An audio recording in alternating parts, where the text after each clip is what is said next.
हरे कृष्णा।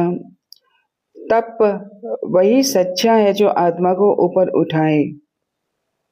दंभ, दिखावा और हिंसा तपस्या को अंधकार में गिरा देते हैं। श्रद्धया परया तप्तम तपस्तत् त्रिविधम नरेः अफलाकांक्षी भी युक्ते है सात्विकम परिचक्षते।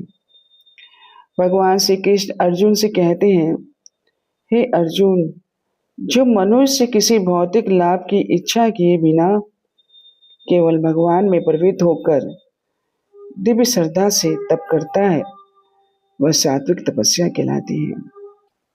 कुछ लोग सोचते हैं कि मैं तप करूंगा तो मेरा शरीर अच्छा हो जाएगा और अधिक भोग भोग सकूंगा, जीवन का आनंद ले सकूंगा। तो ऐसा उद्देश्य रजोगुणी तपस्या में आता है। परंतु जो तपस्या निष्काम भाव से भगवान की प्राप्ति के लिए की जाती है, वह सच्ची सात्विक तपस्या है। ध्रुव महाराज की तपस्या इसका उदाहरण है। हालांकि आरंभ में उनका उद्देश्य भौतिक था, पर तपस्या के बल से उनका हृदय शुद्ध हुआ और अंत में उन्होंने भगवान विष्णु को प्राप्त किया। इसलिए उनकी तपस्या शुद्ध सात्विक कहलाती है। श्रील प्रभुपाद जी कहते हैं, आज के युग में सबसे कठिन तप क्या है? 16 माला का जप करना, 4 नियमों का पालन करना, भगवत गीता और श्रीमद् भागवत का अध्ययन करना और सुबह जल्दी उठकर साधना करना। यही है कलयुग का महान तप। जीवन में बाधाएं आएंगी, लेकिन जो व्यक्ति नियम लेकर उत्साह से साधना करता है, वही सात्विक तपस्वी कहलाता है। तो ऐसा तप केवल मनुष्य ही कर सकता है, क्योंकि मनुष्य को ही यह वरदान मिला है कि वह निष्काम भाव से भगवान की ओर बढ़ सके। सत्कार मान पूजार्थम तपोदम्भेन चैव यत् क्रियते तदिह प्रोक्तम राजसम चलम अध्रुवम। भगवान श्री कृष्ण कहते हैं, जो तपस्या तमपूर्वक सम्मान, सत्कार और पूजा पाने के लिए की जाती है, वह रजोगुणी तपस्या कहलाती है।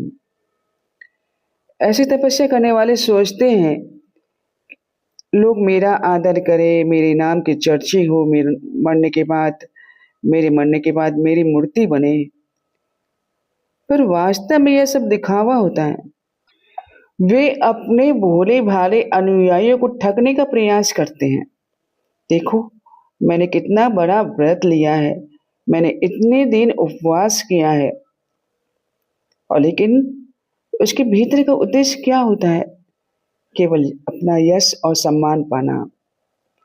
भगवान कहते हैं, ऐसी तपस्या का फल निश्चित नहीं होता, और जो थोड़ा बहुत फल मिलता है तो वह क्षणिक और नाशवान होता है।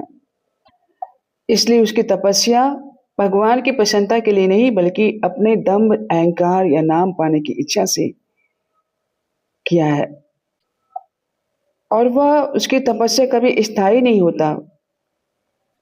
वह राजसी तपस्या है।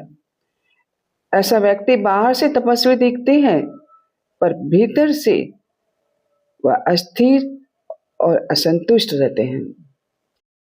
मूढ़ग्राह्यात् मनो यत् पीडया क्रियते तपः परस्योद साधनार्थम वा तततामस उदाहृतम।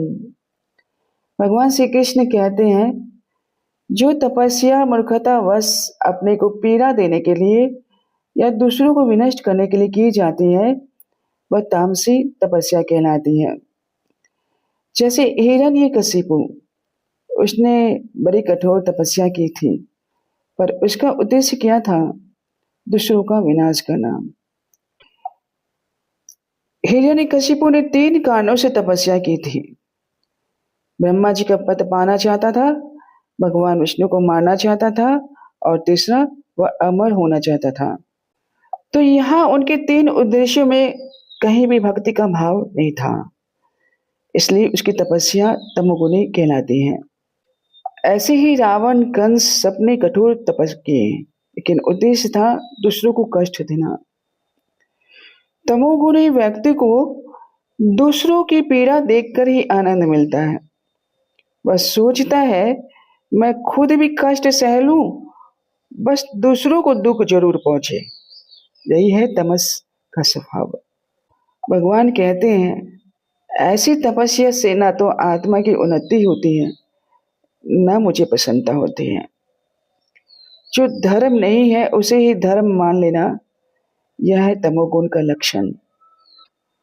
वास्तविक तपस्या वही है जो शरीर और मन की सीमा में रहते हुए भगवान की सेवा में की जाए। जो तप आत्मा को ऊपर उठाए वही सच्चा तप है।